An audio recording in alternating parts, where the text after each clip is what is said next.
种下了自由的种子，让它改变每一寸土地，带走了故乡的尘土，扬洒在我每一寸脚印。前路漫长，却不离不弃。风沙吹我脸颊，越痛越向前而去。就让岁月抚平这痕迹，任水送走这别离，待我归来时再拥抱你。时光吹着赤脚的孩子，奔跑迎接着风雨，待我归来时花开满这天地。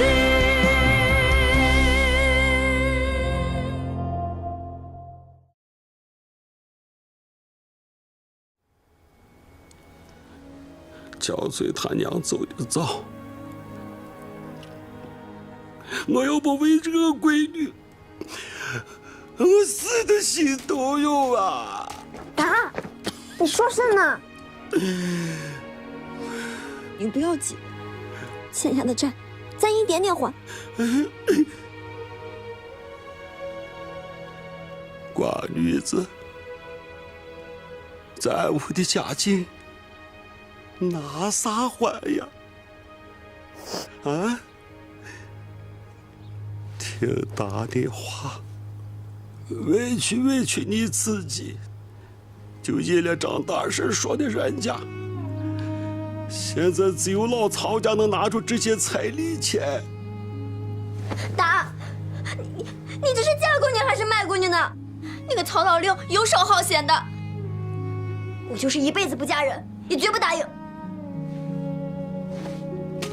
哎，任山大哥，任山大哥，你这是干事啊！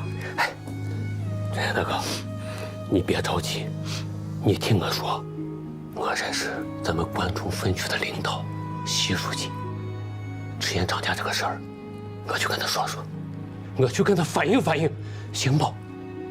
张大夫，你要是帮我度过这个难关，就是第二次救了我的性命了。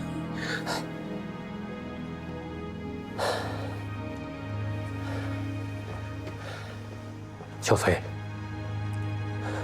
按照老方子，赶紧给你打抓药，等个消息。边区下达了运盐的任务，9个月时间，我们要完成15000垛，这对我们来说困难还是很大的。大家都说一说，有什么问题，有什么好办法，怎么样才能更好的完成？那我先说说吧。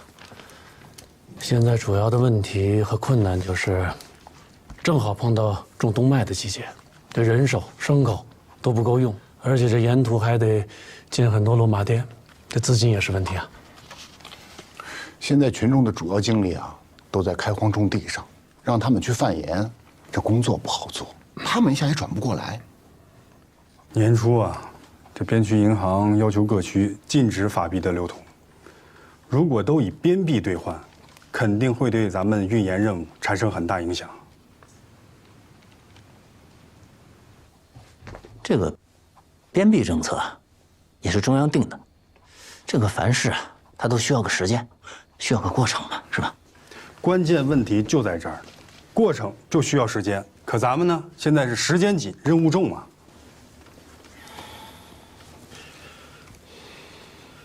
习书记，同志，习书记，您不能进去，里面正在开会呢。同志，里面正在开会，您不能进去。不是，我有急事，我要向习书记反映。您有急事也不行，里面正在开会呢。习书记，同志，习书记，这样你们先议着，我去看看。习书记，同志，同志，您不能进去。不是，俺有急事，我要向习书记反映全国的事呢。你有急事，习书记，习书记，小鱼到。张大夫，你咋来了嘛？哎呀，我要向您反映一个情况呀。你说，杨坡头的刘然山去贩了一趟盐，竟然累赔达到2、3倍，他要把他闺女卖了还债呢。我听那个贩过盐的群众说呀，边币跌价，吃盐涨价，而且这个买贩两地的差价几倍的悬殊，贩盐得来那点利润呢，都被这个边币的贬值所损耗掉了，那谁还愿意贩盐啊？你想这贩盐，短则1个月，你长则3个月，你中间的这些亏空跟损失，那就得贩盐户自己背。你贩盐无利可图嘛。习书记啊，本来你们边区政府制定的政策那是好政策呀，但是这个禁止法币流通之后啊，这个边币跌价过甚，原来1垛盐是100元，现在涨了好几倍的价格，贩盐户全都不想干了。张大夫，你反映这个情况太及时了，也很重要。你放心，我们正在开会啊，研究这个事情，我会马上报上去，尽快解决这个问题。习书记，谢谢你。哎，你这说啥话嘛？应该是我们谢谢你，我代表边区政府谢谢你。哎，来，快去忙吧。好，那俺先走了。好。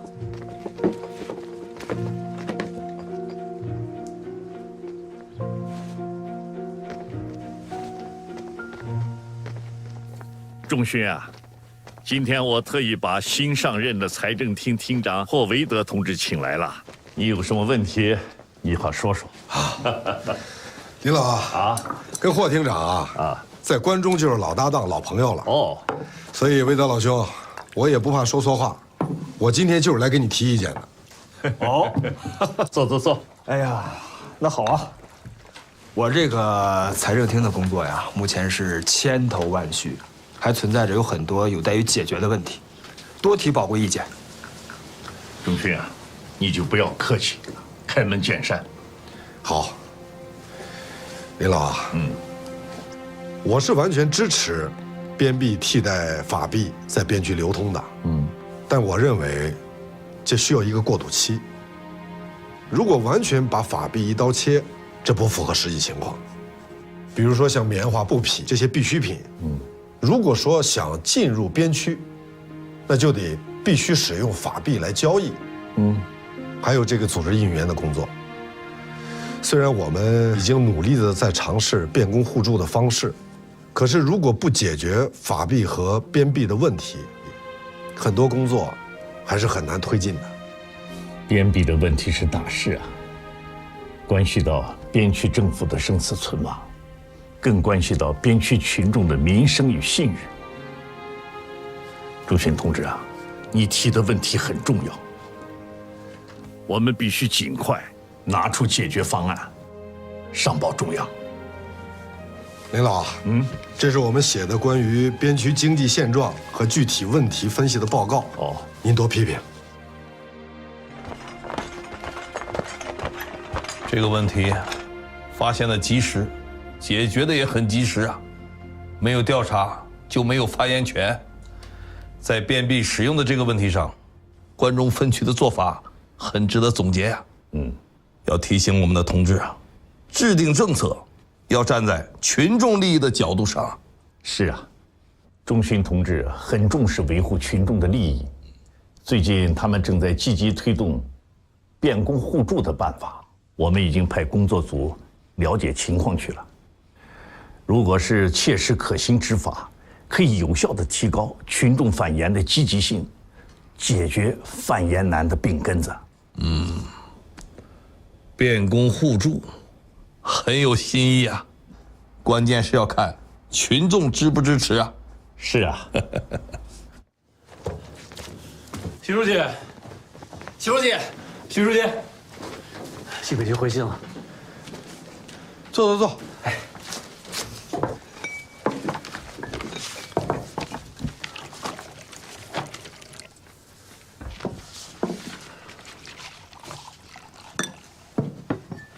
太好了，这样既减轻了群众的压力，我们的工作也更好做了。是，怎么样？从咱们变工互助开展以来，各县区的情况怎么样？都挺好的。新宁那边已经派出了337头长角牲口，新郑那边也安排了560头在路上。现在唯一问题是，九县那边几处交通还被卡着，这运盐队只能抄小路，所以可能会耽误点时间。通知炳文同志，从警备营和民兵处抽调人员，沿途一路护送。好。啊，齐书记啊，3边池盐的价格也已经稳定了，就是去盐池的路上有4个地方都没有客栈，咱们运盐队的住宿现在成了个问题啊。运盐这不是一个短期的事情，所以客栈咱们还是得必须想办法把它建起来。那钱呢？费用从我们分区拨出一部分，另外要从各县、区乡派人负责每一支运输队，沿途遇到任何问题啊，就地解决。特别是咱们运盐的群众，因为价格问题，利益受到了损失，我们要想办法干预，或者呢，采取高价回收的政策，让合作供销社还有贸易公司发挥起这个市场调剂的作用。好了，书记。除此以外，群众们还有什么反响？还有没有什么问题？变工期间会产生一些摩擦，但都能够协调解决。现在唯一就是刘小翠他们家有件难缠事儿。放我出去！凭什么管我呀？我说甚了？你喊甚了？现在不在调查问题呢吗？调查清楚了，就肯定把你放了。别急。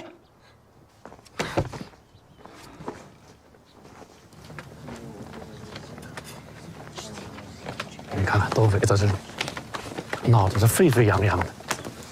哎，让一下，让一下，来让一下，让一下。哎，好，让。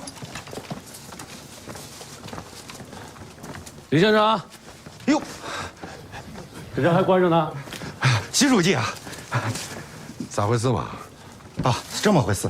他们反映这个女子呀，满大街的骂这个变工政策，反应啊很恶劣，我们才把她。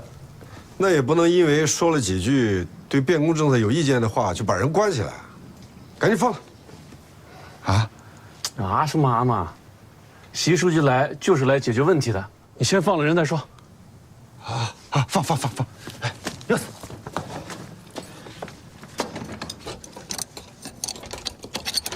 可锁这么实。小赵姑娘，习书记，咋回事嘛？我就是一时心急，说了些不该说的话。但是你别着急，坐下。来，你坐下。你对咱这个变工政策有什么想法？觉得有什么问题？你慢慢说。这次组织运盐队，我大生病了去不成，那村上3番5次来说，没办法，我大就想跟曹老六商量变工让他去，他非说要跟我成亲他再去。那个曹老六，不光名声不好，还好吃懒做的，我坚决不同意。我这一时心急，就说了句变工政策是要把人逼死的政策，但是我不是那个意思。你坐下，这是两回事嘛。就是。李县长，哎，说了多少回了，咱这个变工啊，要是自愿原则，政策要灵活，咋能不分实际情况一刀切嘛？冯林同志，这个事情说到底还是咱们分区的工作做得不到位。是，辛苦你去县委召集大家开个会，把咱的政策原则再跟大家讲清楚。好，我马上就去。李县长，以后像巧翠她达这种情况，上年纪了，身体不好，生病了，想想办法，不能硬来嘛。好。习书记，我能替我大去运言。我从小干活不比男子差。我要是在家里，你要是待在家里，你是担心你达让你跟那个曹老六成亲是吧？嗯。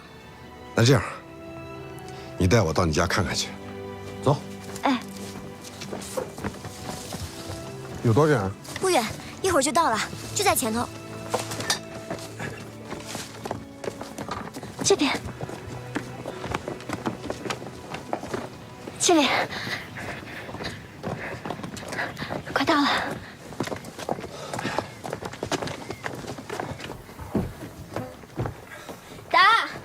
达，习书记来看你了。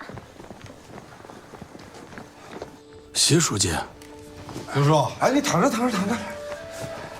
身体咋样了嘛？好多了。刘叔啊，我来看你啊，一个是咱变工互助的事儿，再一个就是巧翠娃的婚事。这娃的婚事，你们共产党也有关。共产党是为人民服务的，咱老百姓家里遇到啥难事麻烦事儿，那就得管啊。我可跟你说，刘叔啊，婚姻自由那就是得让娃自己做主。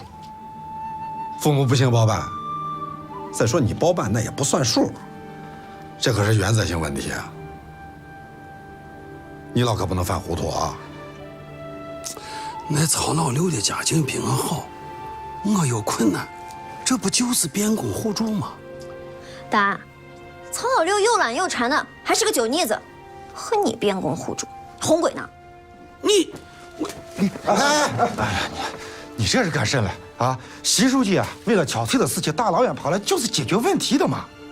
是啊，刘叔，你有困难，咱们一起商量吧。可你再有困难，你不能把娃舍出去嘛。我跟你说实话吧，不是我糊涂，非要犯政策。一来，这巧翠和曹老六的婚事是从小就定的娃娃亲，我们收了曹家的礼金，是有字据的。二来，还没法办，这娃他从小就不安分，总想学唱戏，人家戏班子的师傅夸他两句，就差点给戏班子跑了。哎，你说哪有女娃唱戏的嘛？咋没有嘛？巧翠姑娘，你喜欢唱啥戏吗？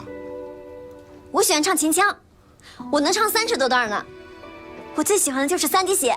太好了，我也喜欢秦腔，我最喜欢的也是3滴血。哎，你唱2句听听嘛。行，不嫌丢人啊。习书记，我就想让他早点成家，把这心啊安稳下来。头些年他娘有病，我们把曹家的礼钱全都给花光了。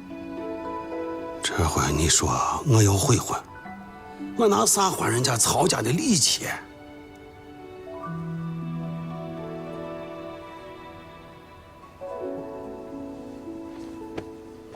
这样，刘叔，只要你思想上能转过这个弯来，钱的事好办。这些钱你先拿着，不够我回去再给你凑。不，使不得，习书记，这可使不得。这是我家的事，不能给政府添麻烦，更不能给你习书记添麻烦。你听我说，刘叔，运盐的事儿呢，等你这病好利索了再说。现在你先把这个钱拿上，先把巧翠姑娘的事儿给了了。这是娃心里一块大疙瘩，啊！习书记，我替我达去运盐，我的事我自己解决。你不用去运盐嘛。我推荐你去学戏，就去八一剧团。习书记，这女娃唱戏，这女娃唱戏咋就不行嘛？娃喜欢你就让她去唱嘛。而且咱八一剧团是分区的正式剧团，我推荐你去，你有基础，好好学，肯定能成，啊！而且不是还能挣一份工钱。这事咱就这么说定了。谢谢习书记，谢谢习书记。不谢不谢。习书记，你那么大的官，对我们家的事这么操心费力，你让我怎么感谢？我是啥官吗？老刘叔，咱不说客气话，咱老百姓的难题就是共产党的难题。我们这些共产党员，就是扑下身子去替咱老百姓解决问题、解决麻烦。啊，你就不要多想了，你快躺着躺着躺着。小孙，快谢谢习书记。谢谢习书记。不谢不谢，躺着躺着躺着躺着躺着，你躺着。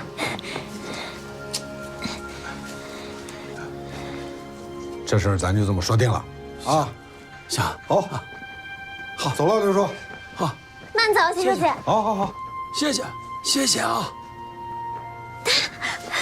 我能去学戏了，达。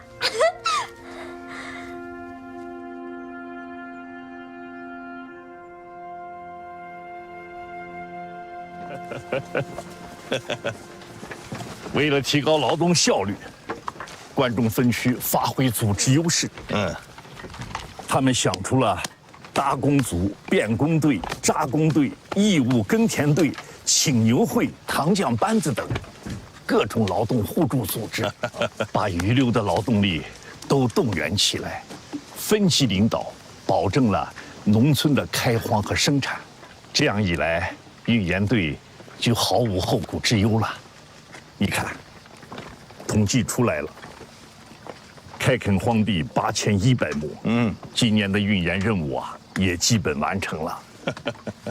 起初啊，我们还担心运盐会影响农业生产，这下算是吃了定心丸了。好啊，仲勋同志做群众工作很有经验呐。能把群众组织起来，并且组织好，发挥出人多力量大的集体优势，这不是说一两句话、开2个会、颁布几个公告就那么简单的。是啊，说明群众啊，相信我们这个组织者，信赖我们党，信赖我们的政府啊，也说明啊，这个组织者是真正替老百姓在想问题啊。是啊，边区现在就需要习仲勋这样年轻有为的干部啊。这个习仲勋同志在关中已经有6年了吧？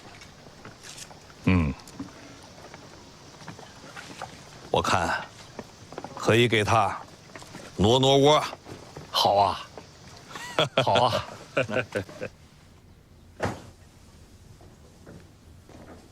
习书记，哎，哟，这东西都快收拾完了呀！啊，哎，你看看我把谁带来了？哥，三娃，哎呀，长个了啊，也结实了。学生咋样吧？我在2师各科成绩都是数1数2的，特别是军事科最优秀了。是，这不一毕业呀，就分到军分区警备司令部了。警备司令部？是啊，哥，以后我就给你当警卫员了。谁同意你给我当警卫员了？咱达说了，说我毕业以后哪都不许去，就得跟着你。这事儿他说了也不算，严是大后方，不需要警卫员。那我不当警卫员，我跟着你干别的嘛。你跟着我干啥嘛？倒水、叠衣服，我不管，我就跟着你了。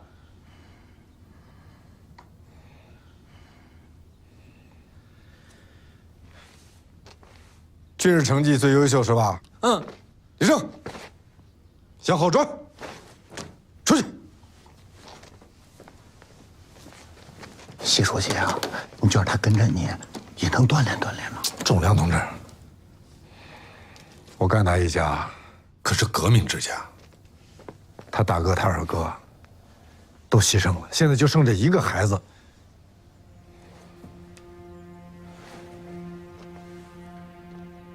我原本想等他2师毕业之后，可以去做做其他工作。你们怎么又把他弄到部队上去了？是啊，这个是我想的不周到。不过这个三娃呀，脑袋瓜灵，腿脚又利索，让他跟着你还能照顾照顾你吧。哥，你就让我跟着你吧。谁让你进来的？出去！我不出去，你不让我跟着你，我就不走了。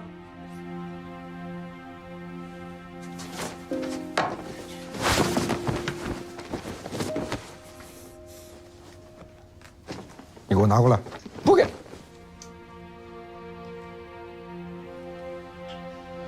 行，你不走，正好我走。哎，徐书记，我还有一件事要跟你说。咱们关中的干部群众啊，我听说你要走，这心里头都舍不得，想来送送你。不，千万不敢惊动他们，我就悄悄走就行。哎呀，我也是这么说的。你看，不差这一晚上，咱们呀今年麦子大丰收，又回来一个运盐队，分区啊特意把这个八一剧团给咱找来了，让大家唱个戏啊，热闹热闹。咱去听个大戏，这戏台子都搭好了，咱听完大戏再走。啊，就听个大戏。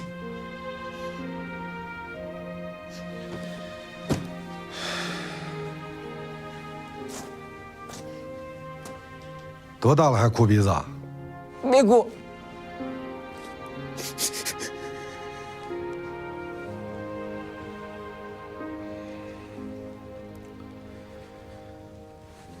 以后犯了错误，我批评你可不能哭鼻子啊！我保证，你不犯错，而不哭鼻子。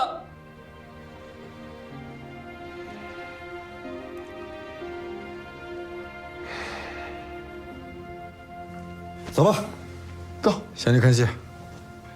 走，看戏。上，别哭鼻子，要好好表现啊。嗯。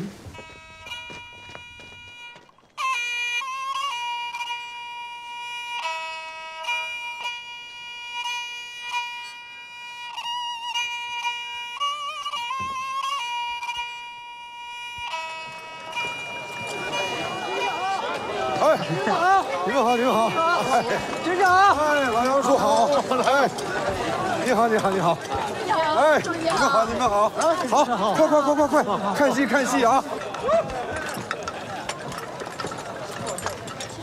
哎，徐书记，徐书记，哎呀，这是谁呀？哎，大家好，袁队长好，徐书记好。小队姑娘，学得不错嘛，这就登台了。今天是我第一回登台，紧张不紧张？紧张的心都快跳出来了。别紧张，要学会放松，只有放松才能唱得好。哎，我们团长说了，我们也要到延安去，对吗？那延安剧团可多，那家家可都是有拿手戏啊，去了跟人好好学习学习，大家得好好准备，可别叫人家比下去啊。好，您放心吧。这次到延安去，机会难得，我们会好好学习的。对了，就是要跟人家去好好取经。嗯，同志们，中央啊召开了文艺座谈会，毛主席明确指出，文艺就是要为了人民，要为了工农兵服务。老百姓来看戏，这就是他们的文艺生活啊，所以我们一定要牢牢抓住这块阵地，寓教于乐，多为群众创造一些贴近群众生活的好戏出来。好，不打搅你们了，快准备吧啊！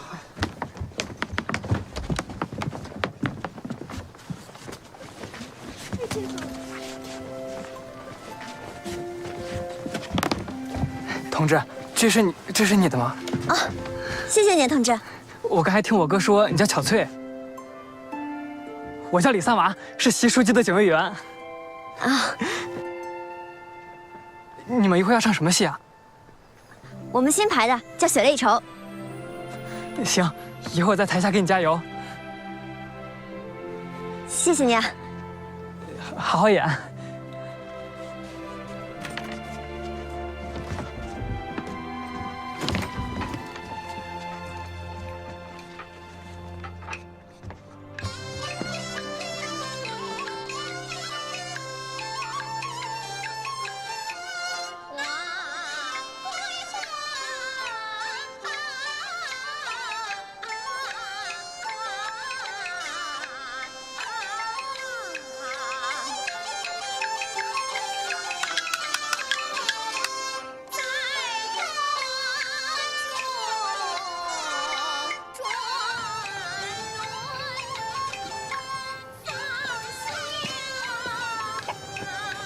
往里。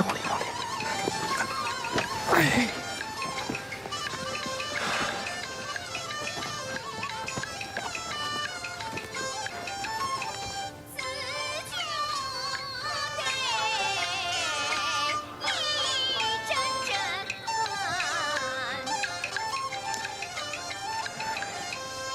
老刘叔，哎，你听这戏唱的咋样了？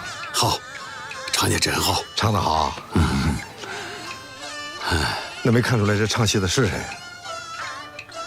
谁呀？巧翠娃。巧翠？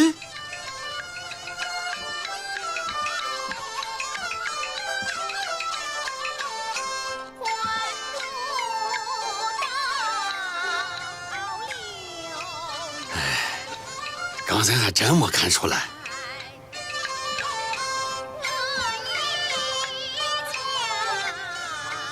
没想到这娃还真是个唱戏的料。我就说能行吧？啊，老刘叔，你看着这娃未来有出息。是他命好，遇到你这大贵人了。啥贵人啊？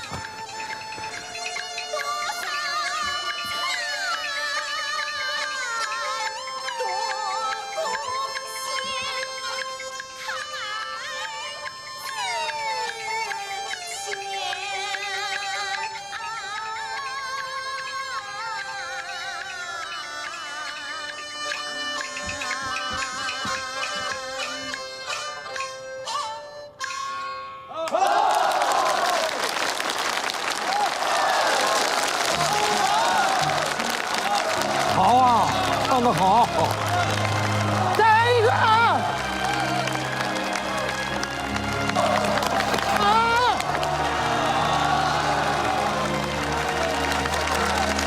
那么多人说好。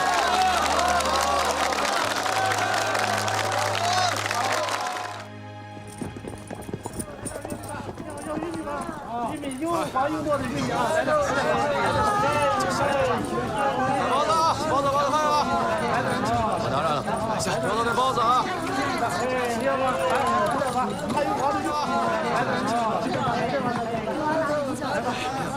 走啊！快走，快走！叉子，洋芋叉子，来碗，来碗，芝麻，买干菜的。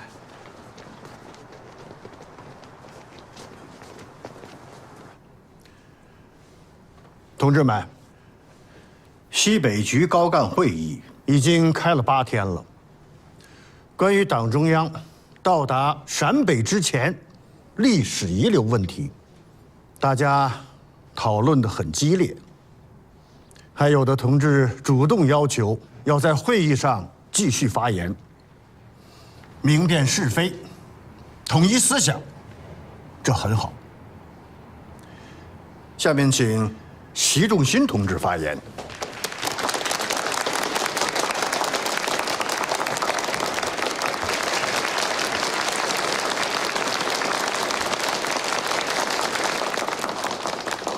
前面的同志在发言中对陕甘苏区的肃反提出了严肃的批评，我是极为赞成、极为拥护的。而对于我们这次会议的召开，我个人也认为是非常及时、非常必要的。我这么说啊，也绝不仅仅是因为当时我也是戴狗头帽子的那一个，所以我今天的发言啊，就想讲一点。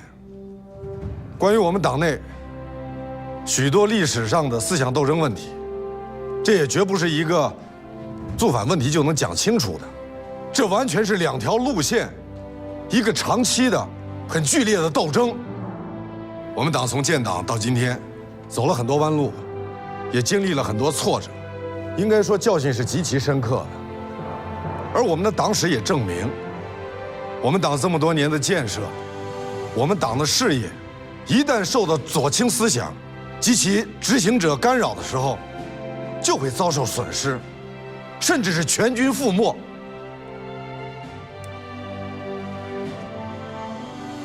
而且我本人在这儿，我想向党保证，这一辈子我都绝不犯左的错误，绝不整我们自己的同志。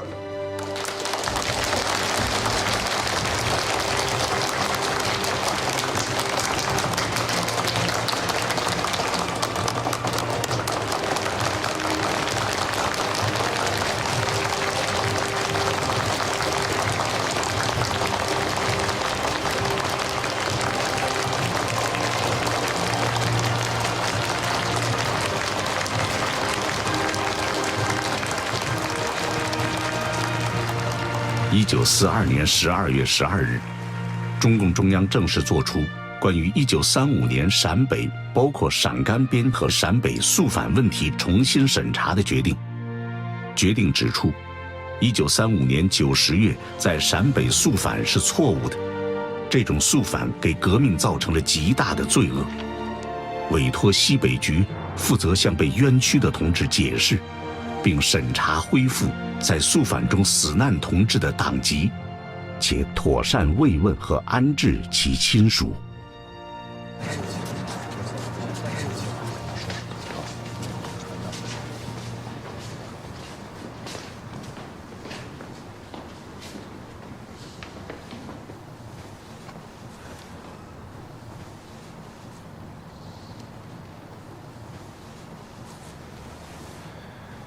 田老师啊，哎，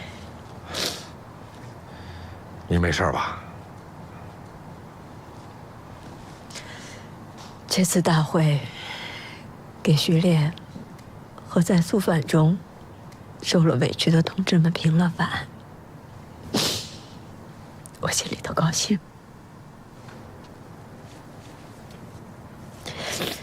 周迅，我有个问题。您说。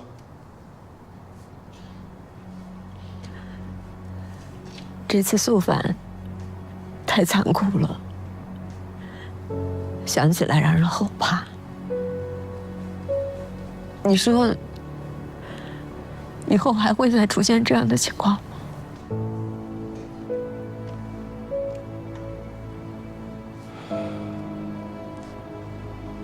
一个政党，一个组织要成长，总是会有很多磨难的。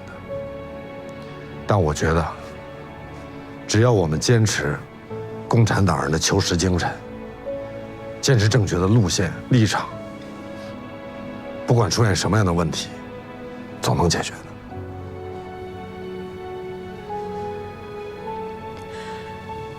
你在会上说的真好，一辈子不犯做的错误，一辈子不整自己的同志。希望能跟同志们共勉吧。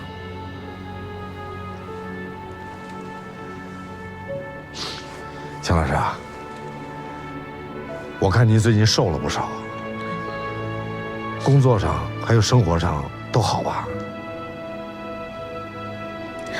其实没什么，就是序列牺牲以后，我经常会梦见他，睡不好觉。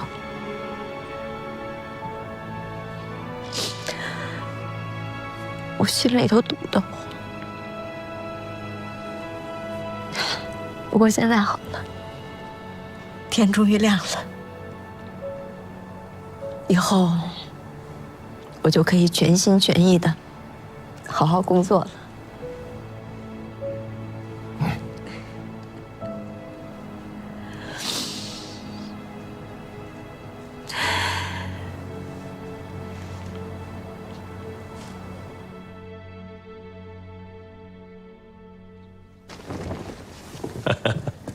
主席，大家都说这次的会议开得非常的成功啊，心气儿顺了，思想通了，热情啊上来了。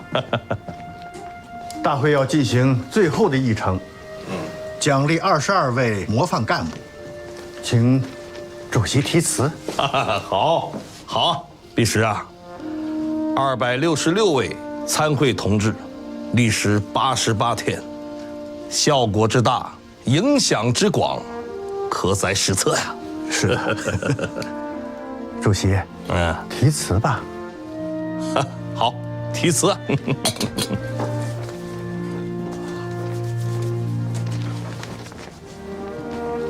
第一位是哪一个啊？是王震同志的。哦，王震。哈哈，好，这个我知道怎么写啊。有创造精神。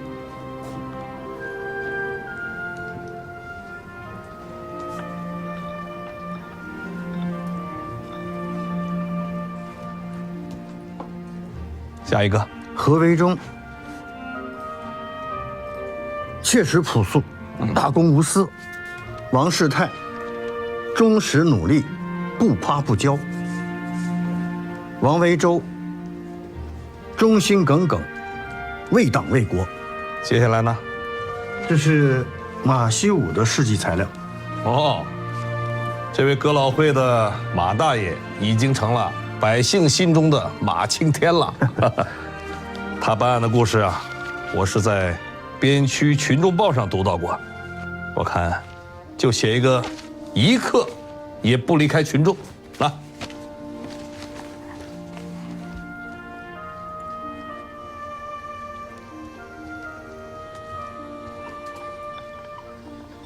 下一位。下一位是习仲勋同志的。哦，我们给仲勋同志写点什么好啊？西北局高干会议给习仲勋同志有一份组织鉴定，写得很实在。讲他是如何在群众当中受到爱戴的。说他有一年路过一个村庄，在一家农户借宿，看到他睡着了，怕蚊虫叮咬他，这家人的长者啊就在他身旁一直为他扇扇子，直到他醒来。好啊，这就说明我们的干部是真心啊，受到群众的拥护啊。我想仲勋同志还有一条，就是坚决执行洛川会议的精神，把关中建设抗日民族统一战线的主动权牢牢掌握在共产党的手里面，经受住了考验，坚持党和人民的利益。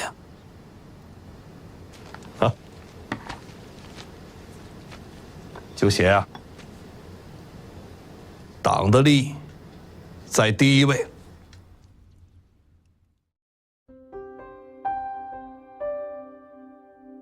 路边的小花在摇曳，摸一把泥土的温暖。